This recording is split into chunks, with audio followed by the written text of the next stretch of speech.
The stench of cheap whiskey and desperation hangs thick in the air of the saloon in dusty Redemption Creek. A man known only as Silas cleans his pistol at a corner table, his gaze low beneath the brim of his hat, missing nothing. He sees the three men cornering the serving girl by the back door. Their laughter is greasy, their hands bold. He sees the panic in her eyes, a trapped animal's fear. She is young, maybe 19, with hair the color of sun-bleached wheat and a weariness that doesn't belong on a face so new to the world. He's seen this scene 100 times in 100 forgotten towns. It's not his business. It never is. But when the biggest of the men, a brute with a piggish face named Barlow, grabs her arm and starts dragging her toward the door, something in Silas snaps taut. He doesn't think. He moves. Danger's close, and a rescue might be at hand.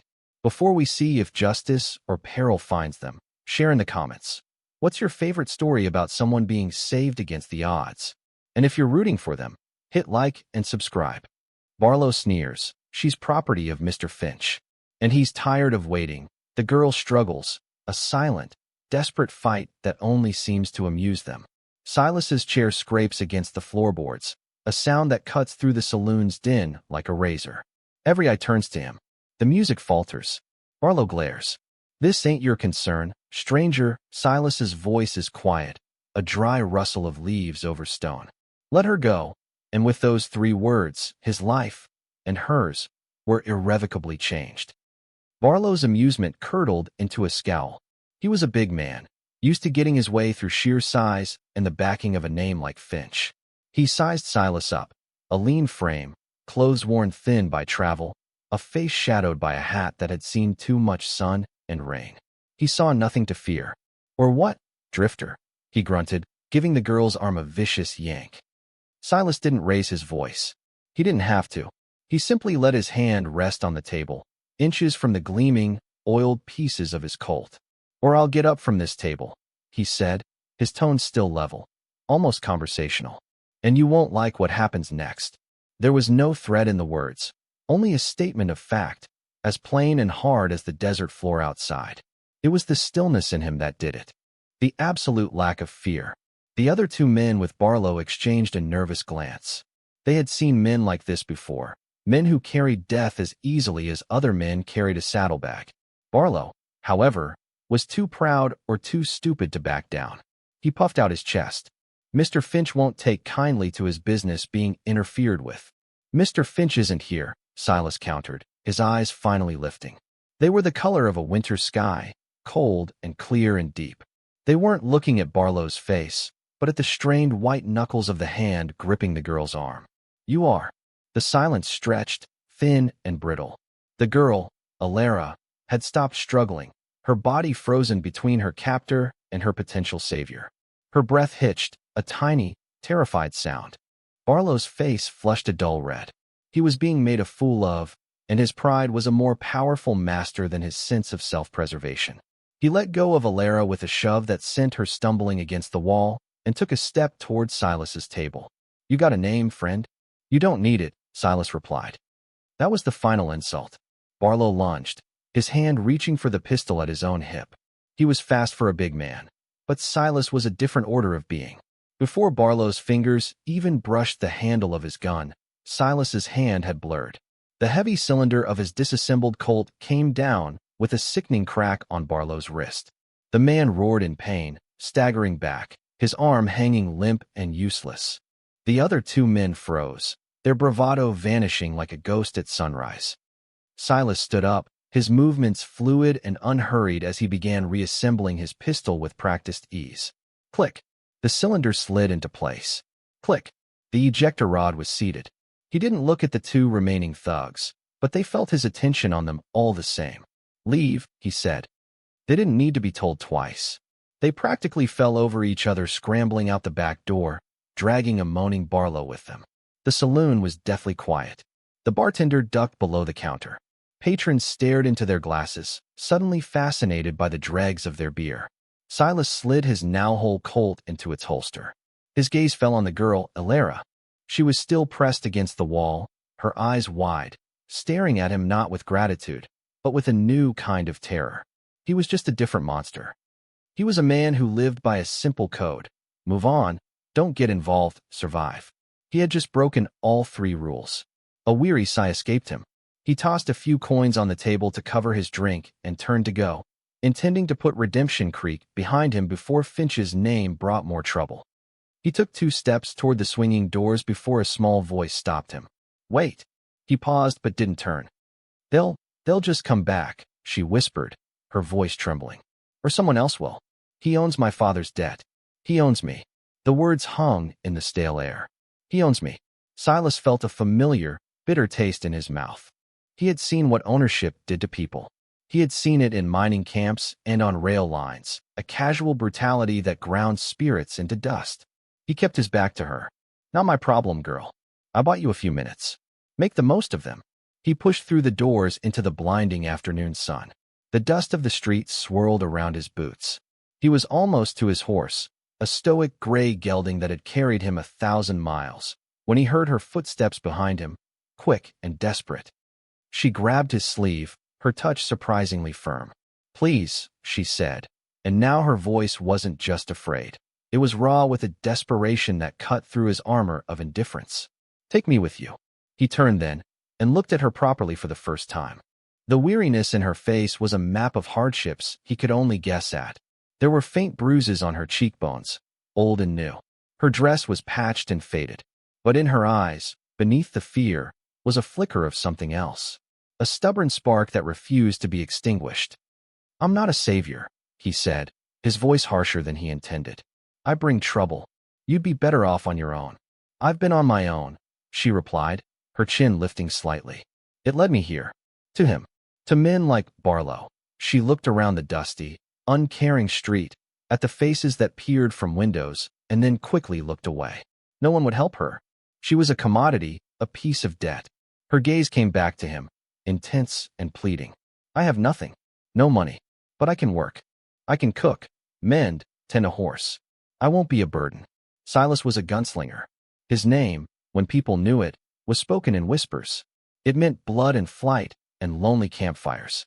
A companion was a liability, a weakness his enemies would exploit. Taking her would be an act of profound foolishness. It would tie him down, make him a target. He should have said no. He should have mounted his horse and ridden away and forgotten her face by nightfall. But he remembered the look in her eyes when Barlow had grabbed her. The silent, hopeless struggle. He looked at her now, standing in the dirt, offering the only thing she had left, her willingness to work, in exchange for her life. The cold knot in his gut tightened. What kind of world was it where a person's life was a debt to be collected by brutes? He didn't answer her directly. He looked at his horse, then back at her. Can you ride? Hope flared in her eyes, so bright it was almost painful to see. Yes. Keep up. Then, he said, swinging into the saddle. He didn't offer her a hand. He didn't wait. He just nudged his horse into a steady walk, heading out of town toward the vast, empty expanse of the plains. He didn't look back, but a few moments later, he heard the sound of a second horse, a scrawny-looking mare likely stolen from the saloon stable, falling into rhythm behind him. He had just invited the one thing he'd spent his life avoiding, a complication. And he knew, with a certainty that settled deep in his bones, that Finch's men would not be far behind. They rode for hours in silence, putting as much distance as they could between themselves and Redemption Creek. The sun beat down, turning the air into a shimmering haze. Silas set a hard pace, testing her. He expected to hear her complain, to ask to rest, but the sound of the mare's hoofbeats remained steady behind him. As dusk began to bleed purple and orange across the horizon, he finally reined in his horse near a small clutch of cottonwoods huddled by a dried-up creek bed. He swung down and began to unsaddle his gelding without a word. She dismounted too, her movements stiff from the long ride. She watched him for a moment, her expression uncertain, before she began to tend to her own horse, her hands surprisingly competent. Silas gathered wood for a fire, his movements economical. He was used to this life, to the stark solitude of the trail. Having another person in his space felt strange, intrusive. He felt her eyes on him as he worked, a constant, silent pressure. When he finally had a small, smokeless fire crackling, he pulled a strip of jerky and a hard biscuit from his saddlebag. He tossed half to her. She caught it with a quiet murmur of thanks. They ate in silence. The only sounds the crackle of the fire and the night calls of insects. The space between them was filled with unspoken questions. He was a man who valued his privacy above all else. Yet here he was, sharing his fire with a ghost from a saloon. Finally, she spoke, her voice quiet. "My name is Alara." He grunted in acknowledgement, not offering his own. Names were dangerous. A name could be tracked. "Thank you," she said, her eyes fixed on the flames. "For back there." "Don't thank me," he said gruffly. "I didn't do it for you. I don't like Barlow." It was a lie, or at least only a fraction of the truth, but it was easier than admitting to the unwelcome lurch of conscience he'd felt. She seemed to understand. She didn't press. She just nodded and finished her biscuit, then wrapped her thin shawl tighter around her shoulders. She was clearly exhausted, the adrenaline from the day wearing off, leaving behind a bone-deep weariness. "You can take the first watch," he said, surprising himself. He never let anyone watch his back. She looked startled. I don't have a gun." "You don't need one. Just need your eyes. Wake me if you see or hear anything that ain't a coyote." He settled down with his back against his saddle, his hat pulled low over his eyes. It was a test of her nerve, her reliability. He wasn't really going to sleep. He would rest, but his senses would be on a hair trigger. For hours, he listened to the night. He heard the soft sigh of the wind through the cottonwoods, the stamp of the horses, the faint, rhythmic sound of Alara's breathing. She didn't move, didn't fidget. She just sat, a small, still silhouette against the firelight, her gaze fixed on the darkness beyond their camp. She was doing exactly as he'd asked. Sometime deep in the night, a profound exhaustion finally claimed him, and he drifted into a light, uneasy sleep. He woke with a jolt, his hand instinctively going to his gun. But it wasn't a sound that had woken him. It was a change in the quiet. Alara was no longer by the fire. He sat up, his heart pounding. Had she run? Taken the horses? Then he saw her. She was standing a few yards away, by his gelding, stroking the horse's nose and murmuring to it in a low, soft voice. The animal, usually skittish with strangers, was perfectly calm, nuzzling her hand. There was a gentleness in her posture, a quiet communion with the animal that spoke of a life before servitude and fear. He relaxed, the tension draining out of him. He watched her for a long moment. This girl who was proving to be more than he'd expected. Not just a victim, but a survivor. Quiet, but not weak. When she eventually turned and saw him awake, she flinched, as if caught doing something wrong. "It's my watch," he said, his voice softer than before. "Get some sleep." She hesitated, then gave him a small, grateful nod. She lay down on the far side of the fire, using her saddle for a pillow. Within minutes, she was asleep. Silas took up his position, his pistol in his lap, and watched over the camp. He looked at the sleeping girl, a stranger he was now responsible for, and felt the weight of his impulsive decision settle on him like a shroud. He was Silas. Men who knew that name either ran from him or came looking for a fight. He traded in violence. What could he possibly offer a girl like her except a faster death? The next few days established a routine. They rode hard from sunup to sundown, pushing deeper into the rugged, unforgiving territory. They spoke little. Words were a luxury they couldn't afford. Their communication was in actions.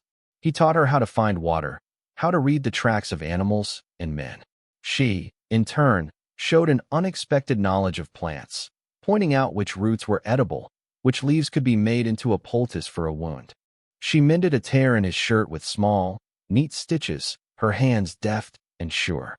One evening, as he was cleaning his gun, a ritual she now watched with quiet curiosity instead of fear, he noticed her wince as she reached for a piece of firewood. He saw the angry red chafe marks on her wrists from where Barlow had grabbed her. Without a word, he got up, went to his saddlebag, and came back with a small tin of salve. He tossed it to her. She looked at the tin, then at him, her eyes wide with surprise. It was a simple gesture, a small kindness, but in their stark world, it felt monumental. She opened it, and the scent of comfrey and yarrow filled the air. She applied the salve to her wrists, her touch gentle. "My mother used to make this," she said, her voice barely a whisper. It was the first time she had mentioned any family. Silas just grunted, concentrating on his pistol, but he was listening. "She knew all the herbs," Alara continued, as if speaking to herself. She said the land always provides, if you know how to look. He wondered what had happened to her mother, to the father whose debt she was now paying. But he didn't ask. He knew that some stories were wounds, and pressing on them only caused more pain. He let the silence return, but it was different now. It was filled with the ghost of her past, a shared space that was a little less empty than before. The next day, the threat they had been outrunning finally caught up. Silas spotted them first, 3 riders, still specks on the horizon behind them, but moving with a purpose that could only mean one thing. He cursed under his breath. He had hoped Finch would deem one lost girl not worth the trouble of a long pursuit. He had been wrong. "Riders," he said, his voice tight. 3 of them. Alara's face went pale. She didn't have to ask who they were. "We can't outrun them forever on these horses," he said, his mind racing. "We need to find a place to make a stand." He scanned the landscape. It was mostly open plains, offering little cover. But to the west, a series of rocky mesas rose up, a jumble of canyons and cliffs. It was their only chance. "This way," he commanded, urging his horse into a gallop. They raced toward the mesas, the dust churning behind them. The ride was a desperate, lung-burning flight. Alara clung to her mare, her face set in a grim line, her earlier fear replaced by a steely resolve. She was no longer just a passenger in this escape. She was a participant in a fight for her life. They reached the foothills of the mesas just as the riders behind them closed the distance. Gunshots echoed in the air, bullets whining past them. Silas didn't return fire. It would be a waste of ammunition. He guided them into a narrow, winding canyon, the rock walls rising steeply on either side. The path was treacherous, littered with loose stones. He found what he was looking for, a small alcove set high up on the canyon wall, barely large enough for 2 people, with a commanding view of the trail below. "Up there," he ordered, dismounting. "Leave the horses. They'll be a target." He scrambled up the rock face, then reached down to haul her up after him. They pressed themselves flat in the shallow depression, the rocks scraping against their skin. Down below, their horses, spooked by the gunfire, bolted further down the canyon. "They'll find them," Alara whispered, her breath coming in ragged gasps. "I know," Silas said, pulling his rifle from its scabbard. "I'm counting on it." They waited. The minutes stretched into an eternity. Then they heard the sound of horses approaching. The 3 riders appeared at the mouth of the canyon, moving cautiously. One of them was the man with the broken wrist, Barlow, his arm now in a crude sling. The other 2 were hard-faced men Silas didn't recognize, but they had the same predatory look. They saw the abandoned horses and dismounted, their expressions triumphant. "They're trapped," one of them crowed. "Nowhere to run." Barlow, his face contorted with pain and rage, scanned the canyon walls. "Come on out, Drifter. You can't hide forever. Finch wants the girl back. He'll pay you for your trouble if you hand her over now." Silas lay still, his rifle resting on the rock ledge. He waited, his breathing slow and steady. He had taught Alara how to be quiet, how to blend into the landscape. Now he saw how well she had learned. She was as still as the stone around her, her eyes fixed on the men below. "Last chance," Barlow yelled, his voice echoing off the rocks. When there was no reply, he nodded to his men. "Find them." The 2 men started moving up the canyon, spreading out, their eyes scanning the cliffs. They were professionals, moving from cover to cover. But the canyon was a trap, and Silas had sprung it. He waited until one of the men passed directly below their position. He lined up his shot.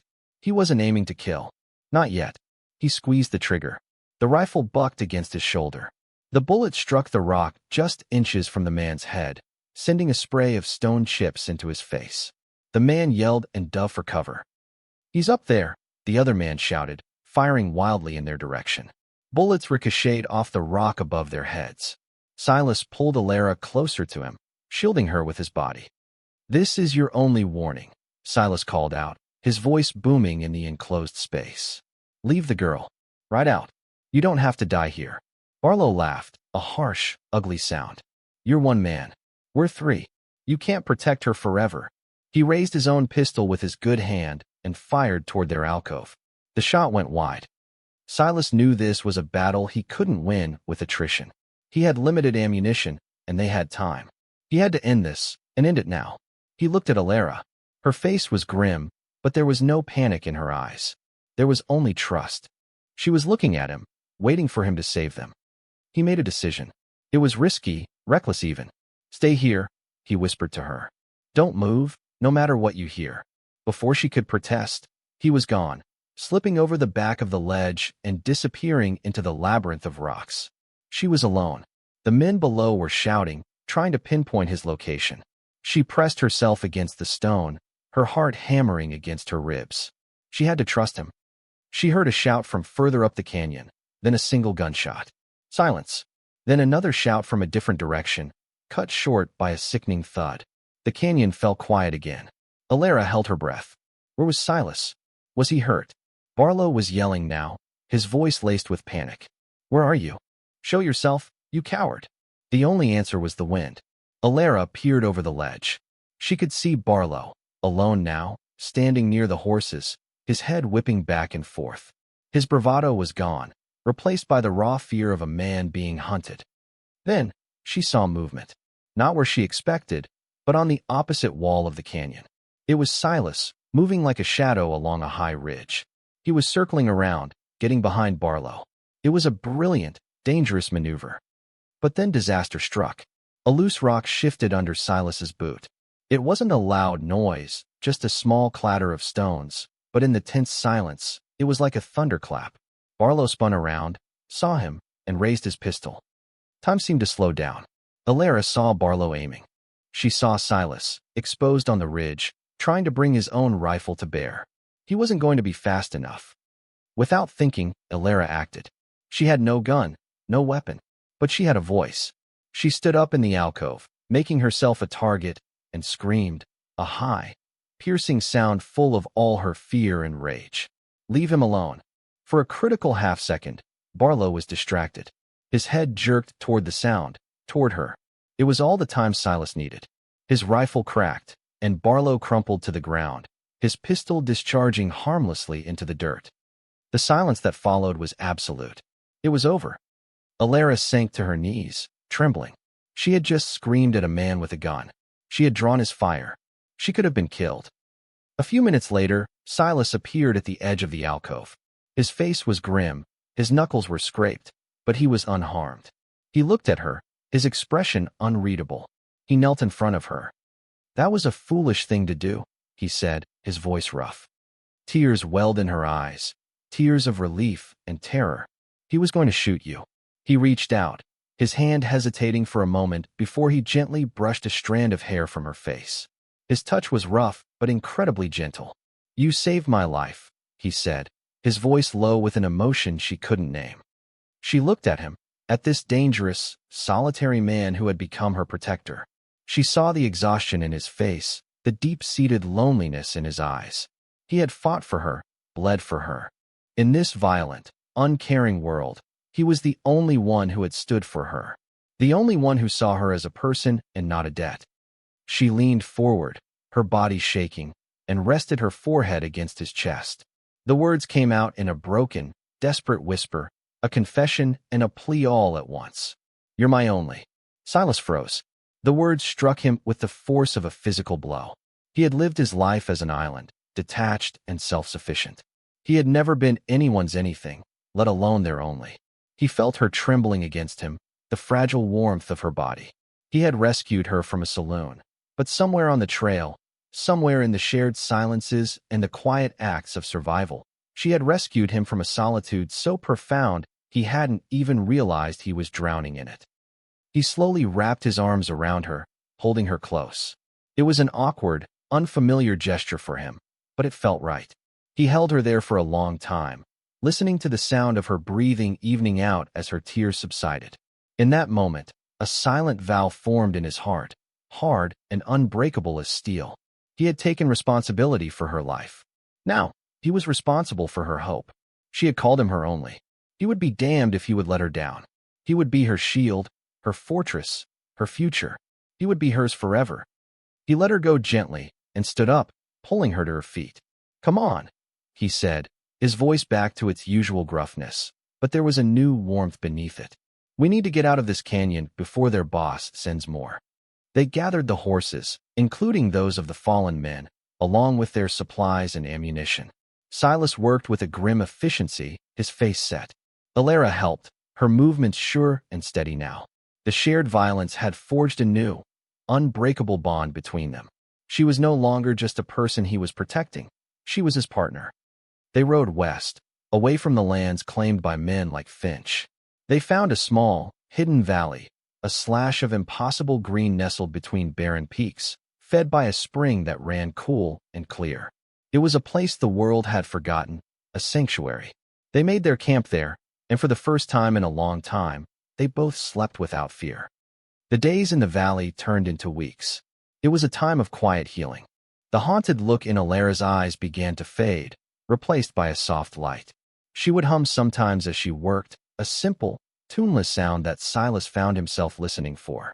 He taught her how to handle a pistol, not for aggression, but for defense. Her hands were steady, her eye was true. He watched her, a quiet pride swelling in his chest. She, in turn, brought a sense of home to their rugged existence. She found wild onions and berries.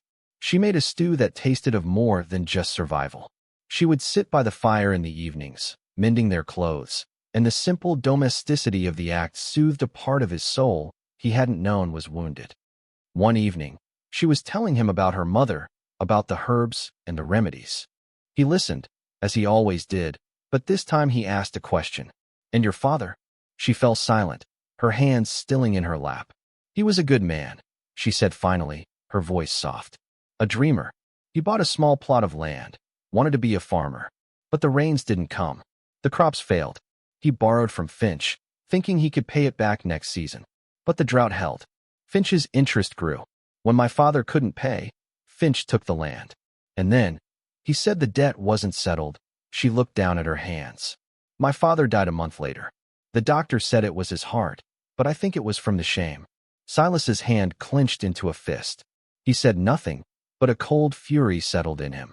It wasn't just about Barlow anymore. It was about a dreamer whose hopes had been crushed, about a system that let vultures like Finch grow fat on the misery of others. "He told me I was his now," Alara finished, her voice flat. "Until the debt was paid. That's when I ran. I made it as far as Redemption Creek." He finally understood the depth of her desperation that day in the saloon. She wasn't just running from a beating. She was running from a life of bondage. "The debt is paid," Silas said, his voice a low growl. He had paid it in blood in that canyon. She looked at him, and for the first time, she smiled. A real, genuine smile that lit up her whole face. It was like watching the sun rise after a long night. And in that moment, Silas knew he would do anything to see that smile again. His vow, once a silent promise, now demanded action. He couldn't keep her hidden in this valley forever. She deserved more than a life in hiding. She deserved a real life, a safe one, free from the shadow of Finch. He had to stop running. He had to face the man who had caused all this pain. "We're going back," he said a few days later. Alara looked at him, startled. "Back? To where?" "To the town where Finch lives," he said. "It's time to end this. For good." Fear flickered in her eyes, but it was quickly replaced by determination. She trusted him. "What are we going to do?" "Finch thrives on fear and debt," Silas said, his plan forming. "We're going to take both of those away from him." They rode out of their hidden valley, not as fugitives, but as arbiters of a long-overdue justice. The town of Prosperity was larger than Redemption Creek, and it was clear who ran it. Finch's name was on the general store, the livery, the hotel. He owned the town, and its people lived under his thumb. They didn't ride in with guns blazing. Silas had learned that violence only begets more violence. He had a different weapon in mind, the truth. They found the local marshal, a man with a tarnished badge and weary eyes, who was clearly on Finch's payroll. Silas laid it out for him, not as a threat, but as a choice.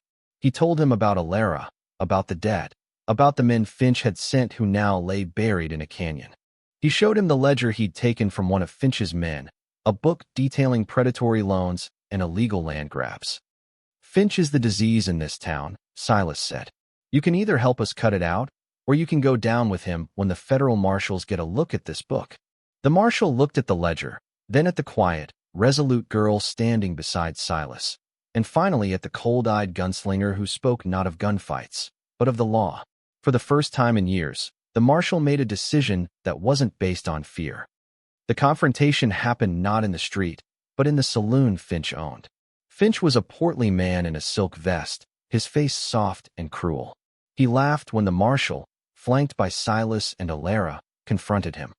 "This is my town," Finch blustered, "and that girl is my property." "She's a human being," Alara said, her voice clear and strong. It rang through the silent saloon. She was no longer the terrified girl from Redemption Creek. "You preyed on my father's hope and drove him to his grave. Your debt is paid in misery. It ends now." Finch's face turned purple. He reached for the derringer hidden in his vest, but Silas was faster. Not with his gun, but with his hand. He grabbed Finch's wrist, his grip like iron. "It's over, Finch," Silas said, his voice calm. "The whole town has heard. Your power was built on secrets and fear, and now you have neither." The people in the saloon, people who had lived in fear of this man for years, were watching. They saw him not as a titan, but as a weak, grasping man, his power broken. The marshal put the cuffs on him, the sound of the metal clicking shut echoing like a death knell for Finch's reign. As they walked out of the saloon, into the sunlight, a new quiet had settled over the town. It wasn't the quiet of fear, but of liberation. Alara looked at Silas, her eyes shining with unshed tears of gratitude. He took her hand, his calloused fingers lacing through hers. It felt natural. It felt right. They walked to their horses, their steps in perfect sync. They had faced the monster and won, not just with guns, but with courage and truth. He helped her onto her mare, his hands lingering at her waist for a moment longer than necessary. Their eyes met. Everything that needed to be said was in that look. The whispered plea in the canyon had been answered. The vow in his heart had been fulfilled. He swung onto his own horse. The past was a ghost behind them, and the future was an open trail ahead. He looked at her, at the woman who had seen past the gunslinger to the man beneath, the woman who had saved him as much as he had saved her.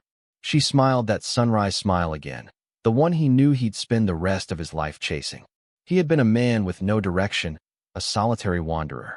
Now, he had a direction. It was her. He reached over and took her hand again, their horses standing side by side. The open country beckoned, no longer a symbol of loneliness, but of a shared freedom. He was Silas, and he was hers, forever. Thanks for watching. If you believe in compassion, overcoming prejudice, and finding love in unexpected places, give this story a like and subscribe for more. This story showed love and heroism where least expected. What was your favorite moment of connection between them? Tell us in the comments.